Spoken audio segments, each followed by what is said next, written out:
Come on, goats. Come on, goats. Let's go. Well, what's up, guys? It's Daniel from Arms Family Homestead, and I'm out this morning. Going to turn the goats out for their morning grazing session.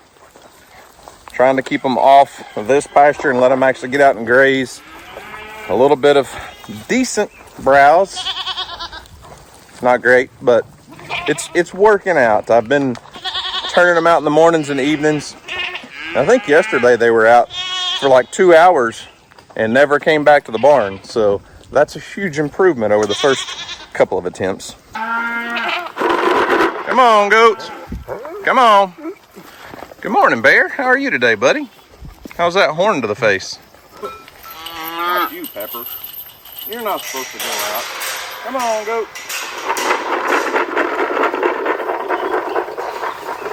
Come on, goat. Come on, goat. Just a goat. Come on, goat.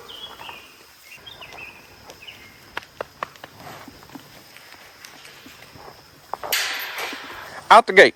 Let's go. Let's go. Let's go. Good, good, good, good, good.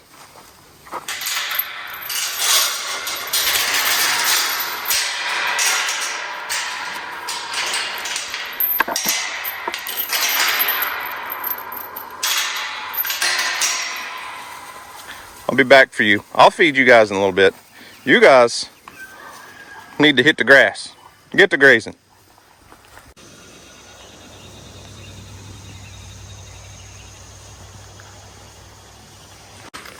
Copper Lopper, you lead the charge, bro. Take off. Y'all just gonna stand here, huh? Just gonna stay right here. So one question I want to address that's probably come up in 200 comments after I was talking about how bad of a drought we're in and how poor our pastures look right now is why don't we irrigate from the creek? We got the creek literally, 75 feet from that pasture. It would be super easy to set up a pump, irrigate water, suck water out of the creek, and flood our pastures. Well, there's one simple reason, because it's not legal. In Oklahoma, not every state's the same, I'm sure, but in Oklahoma, the landowner basically owns the rights to surface water and water under. You can drill down and drill a well and use that water. Streams, creeks, rivers, things that flow, technically that water belongs to the state. Don't quote me on this. I'm not an attorney. I don't know all the ins and outs, but in order for me to legally be able to pump water out of this creek to use for irrigation, I would have to buy the water rights to this. And I actually have a neighbor that did that, 10 or 12 years ago. He used to irrigate a lot of his hay fields and pastures where his cattle grazed with water out of this creek. He doesn't do it anymore. He quit several years ago, and I'm not sure why. And I don't know all the ins and outs and the details, but I think it cost him about $10,000 or $15,000 to buy the water rights to irrigate out of this creek. And really, I don't think that's justifiable. Could I do it? Possibly. But here's the thing. Let's say we wanted to set up a pump up here and pull water out of this creek and irrigate, let's say, probably the 8 to 10 acres that I have fenced in close to the house here for these animals. Well, that's going to require a massive pump and a lot of infrastructure. And that pump is not going to run on electricity because of proximity to electricity. And more than likely it's going to be a propane or a diesel pump. I don't know if you guys are familiar with fuel prices.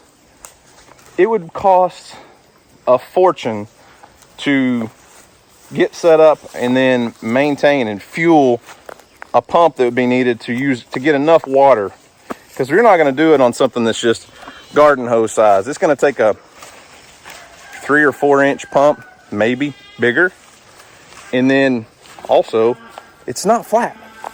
So I was watching a video the other day that Wrangler Star did, A lot of you guys may follow Wrangler Star, I don't know. Go check him out on YouTube. He lives in Washington State, I believe. And the new property that he bought has this huge irrigation system where water comes down out of the mountains. Basically melting snow off the mountains comes down, and they're able to channel that water into their fields and slowly just let the water creep out across their field. Well, one thing I noticed that Wrangler Star said when he bought that property, included with that was the rights to the water in that irrigation ditch. Not everybody has those rights. So I don't know all the ins and outs about where he lives, but he is able to do that. And something that blew my mind was he said they cut hay off their 15 acres, made square bales. It made like 500 and something square bales, but they're hoping for 4 to 5 cuts of hay this year. That doesn't happen here. Like, you're lucky if you get 2 cuts most years. Sometimes somebody will get 3 cuts, but anyways, that's another subject. But I'll say all that to say, the reason I don't set up, you know, I've had hundreds of comments over the last couple months of, why not set up a ram pump and just trickle water up there? Why not set up a big gas powered pump, a diesel powered pump, and flood your fields so that they're not bone dry like that? Well, the short answer is legally I can't. And second is, it's just not economical for fuel prices right now. Who would, I mean, because you'd be spending, just guessing, $30, $40, $50 a day if you're going to try to irrigate all these fields. And that just doesn't make sense for what we're doing. So we're praying for rain. I don't know. It'll come. It'll come. It is what it is. But I am thinking about the possibility of drilling a well. And even saying that, it's not going to be to irrigate all of my fields, because there are a lot of farmers that irrigate their fields off of a well. But most of those are on irrigation pivots that are on flat, wide open pasture. And they've set up those big, long, you know, 1/4 mile long sprinkler systems on wheels that pivot around the wellhead. Well, you can't exactly do that in trees and on unlevel ground. So that's really not even a possibility either. But a lot of people want to know why we don't just set up sprinklers with our water hose and try to just move them around every day. Well, because we're on rural water, which is basically like city water. It does come from a well, but we buy it from the water co-op. Well, if I leave a sprinkler on all day, my water bill would be, I don't know, $1,000 a month. So that's not feasible. And then, you know, the other day I was dumping out and cleaning out water troughs, which I do twice a day right now. And a lot of you got jumped all over my hiney because you didn't like the way my water troughs look. Guys, I dump them out at least twice a day when it's this hot. The ones that are a couple 100 gallons, I don't even dump out. I top them off sometimes, but most of the goats can't drink out of those. There's a little bit of just algae buildup on the walls of a metal galvanized trough. The water's crystal clear. It's not muddy, it's not dirty. It's fine.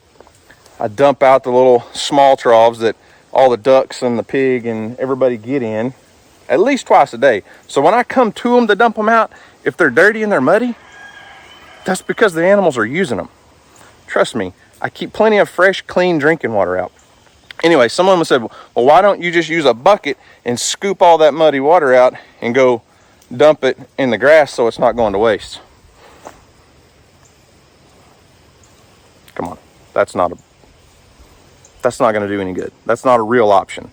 Dumping out 15, 20 gallons of water may sound wasteful, but scooping it up in a bucket and taking it and pouring it out over acres and acres of land, that's just a waste of my time.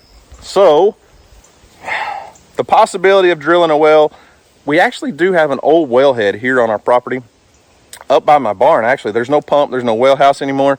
It's about 160 foot deep well, but we quit using it years and years ago, like probably 20 something years ago, because it would only pump about 100 to 200 gallons of water, and then it would go dry. So you'd have to shut the well pump off and then let it fill back up and start over, which usually was like the next day.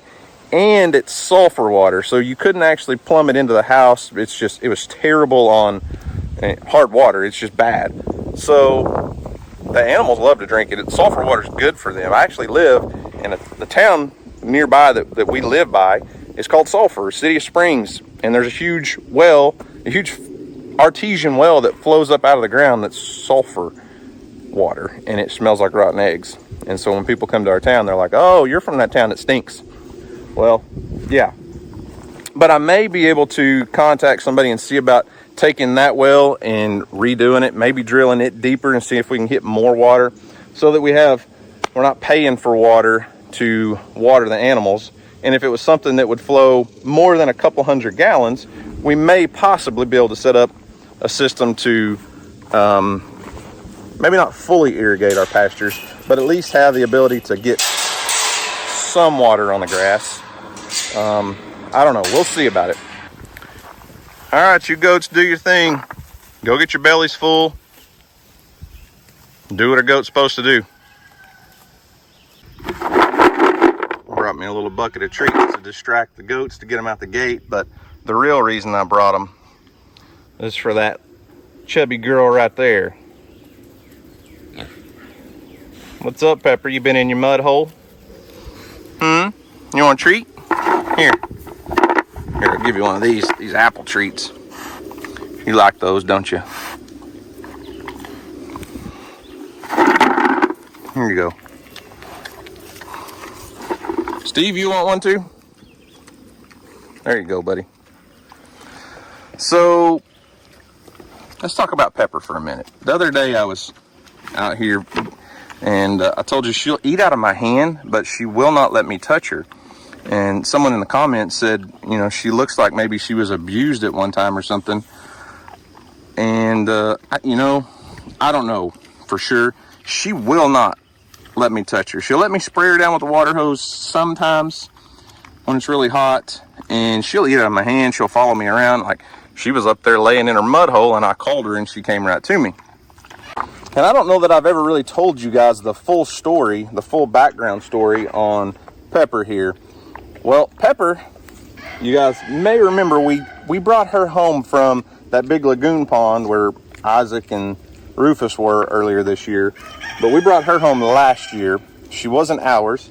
Basically, the buddy of mine that runs the camp down there where that big pond is, the big pasture, got her for his kids. But there's a lot more to her story than what I realized. And he was telling me about it one day. And basically, he went to the dog pound one day to get a dog for his kids for the camp, because they always like to keep a dog or two around the camp. And Pepper was at the dog pound. Her name was Peppa then.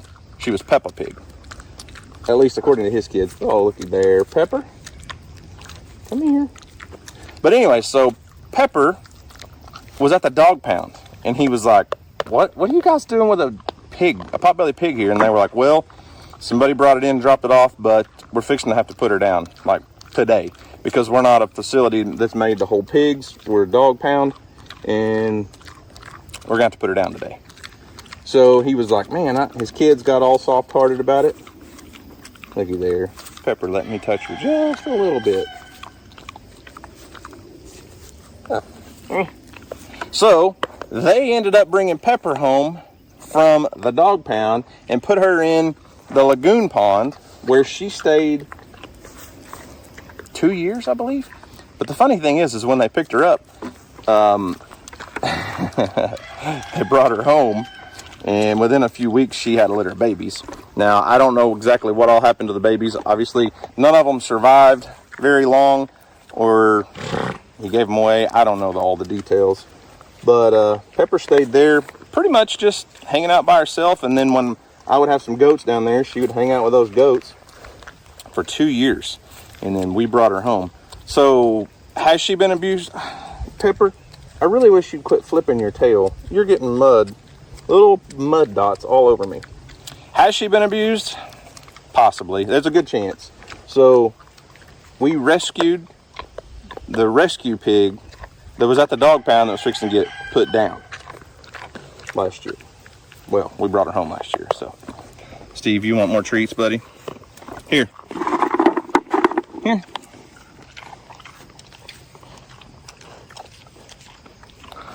So that's more of a backstory on Pepper that most of you guys probably didn't know. Look at her. I always say she won't let me touch her, but when she's eating, I get a little bit, she gets a little bit closer, and usually she'll still back up, so we'll keep working with her. Pepper, the dog pound pig. Lucky to be here, aren't you? Lucky to be alive. And then there's Ralph. Ralph, you want a bite too? You want one of Pepper's? You want one of Pepper's treats? Here.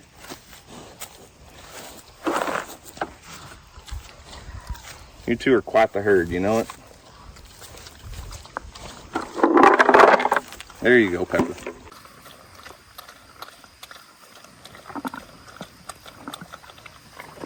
So somehow over the years, through all of this video content creation and you guys, we've turned into quite the funny farm. I've been known in the past to call it an online petting zoo. We still are a working farm. We're not a rescue. We're not a sanctuary or anything like that. So I know some of you guys get a little heartbroken when somebody like Ralph here goes to the processor for beef to feed my family, or when we sell all of our baby goats off. I say baby when they're 5, 6, 7 months old, when we sell off our kid crop. Yes, we do have some rescue animals. We have some random animals, and DJ's got her little donkey herd, which has turned into quite the venture, and they're interesting to say the least. But just please don't forget, we're not a rescue. We're not an animal sanctuary. We're not as someone put it in the comments the other day, a resort, an animal resort where animals live a life of luxury. I mean, we take care of them. We do our best to take care of our animals, feed them well, water them well, and try to give them as much green grass as we can, although that's been difficult this year. But we're still a farm. Some animals still go to the butcher, and some animals still get sold.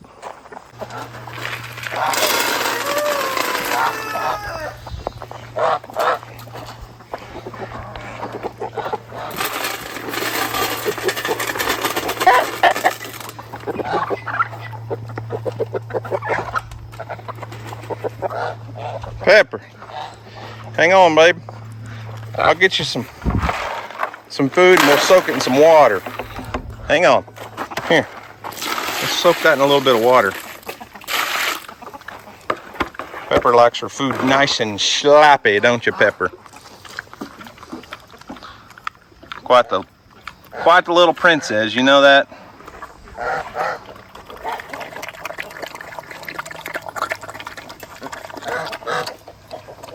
What do you ducks want? Talk to me, Goose.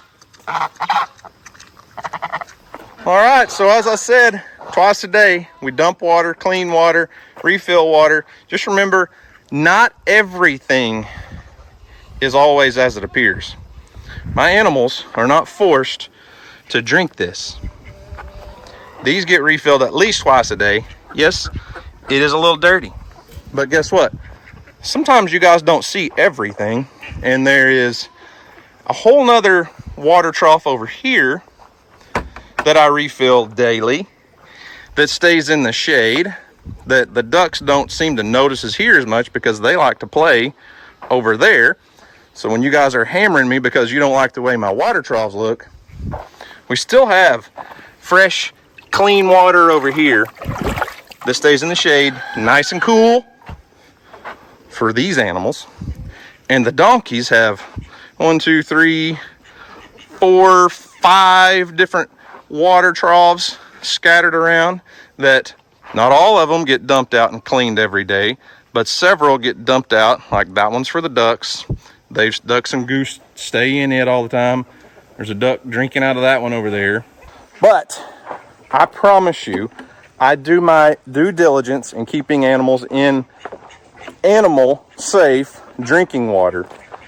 Just because it may not look like the water that comes out of your tap into your nice clean glass all the time, every day, doesn't mean it's not safe for the animals to drink. And when you see me dumping out dirty water troughs, of course you're seeing the dirty. I'm not just showing you the clean, polished, well manicured, finished product. I'm not ashamed. So, take it easy, guys.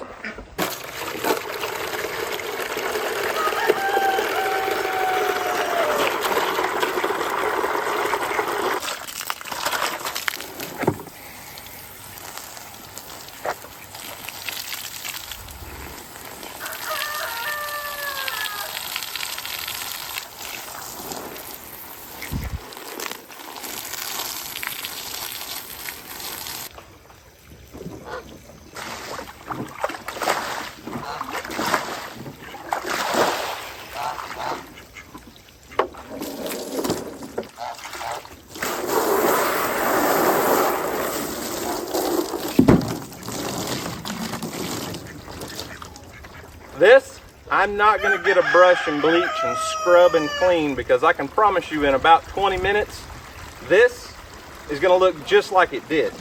The ducks get in it, play in it, poop in it, splash in it, pepper lays in it. This, not drinking water. I've got plenty of drinking water places. The alpacas, Steve, they don't drink from this. This is play water.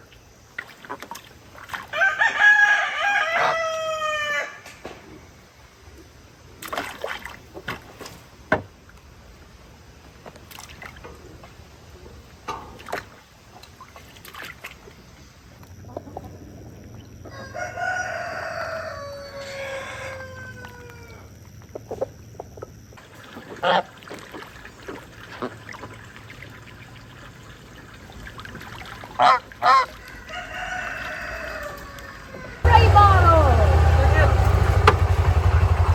What are you doing? Gotcha. Gotcha. You ready? I'm gonna try my spray bottle out on Phoebes. Good luck with that. Yeah, she's gonna hate it. Got your brushes, your halters. Yeah, I gotta put them up. Get them out of my kitchen. Oh, I thought you were going to use them. I already used them. I don't need brush today. I just brushed them last night. Some about the halters and the lead ropes. Oh yeah, not right now. It's too hot for that. Too hot. Yeah. Too hot, just like you. Okay. Me too.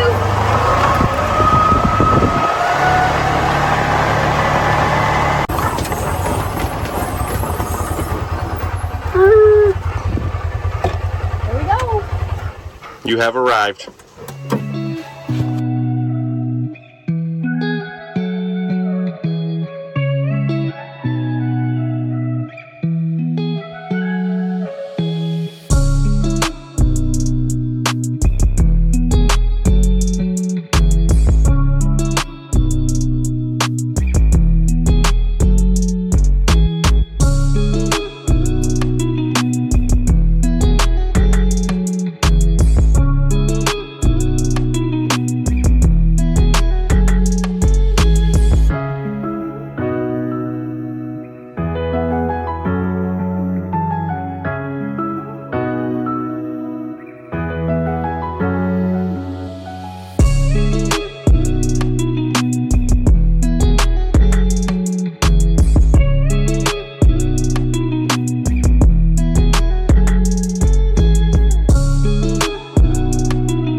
Yep, made it back to the house, and just as I suspected, all the goats are sitting here at the feed wagon.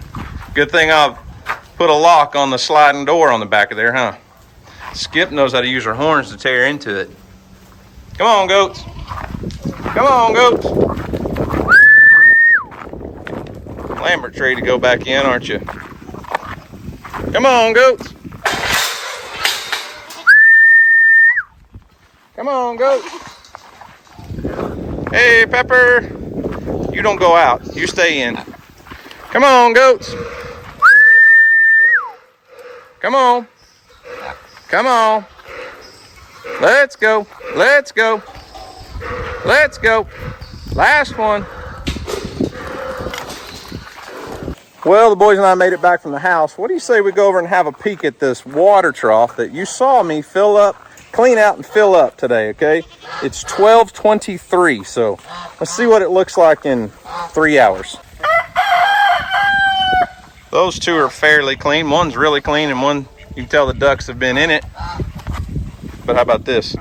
This right here is what people would be screaming at me about if that's all they knew. If they didn't see me clean this out 2 to 3 hours ago, they would be angry with me because I don't take care of my animals' water, huh? Huh, Steve? Tell them you get fresh water several times a day. Huh? Look at that. Nasty, dirty water. That guy never changes his animals' water. Can you believe that? Well, there you have it. I'm going to go in the house, eat some lunch. My only suggestion and caution or plead is don't be so quick to judge people because you may not know the whole truth. I know sometimes things look like one way, like water troughs look like they haven't been addressed or cleaned or taken care of in days or weeks. That's not always the case. I cleaned that out at 8:30 this morning, 9 o'clock, something like that. And now it looks terrible. And I'm not going to change it out right now. It's 12:30. There's plenty of other water sources, and that's where the ducks like to play. So, there you have it. Had a good time at the creek with the boys. I'm going to miss it when they get too big to go have fun at the creek with me, because you can kind of tell the differences ticking in little by little. They still enjoy it, but you can see those little things. It's not what it was 2 or 3 years ago. But anyways, guys, that's all I've got for today. Thanks for watching. I hope you enjoyed it. Y'all have a great day, and as always, we'll see you on the next video.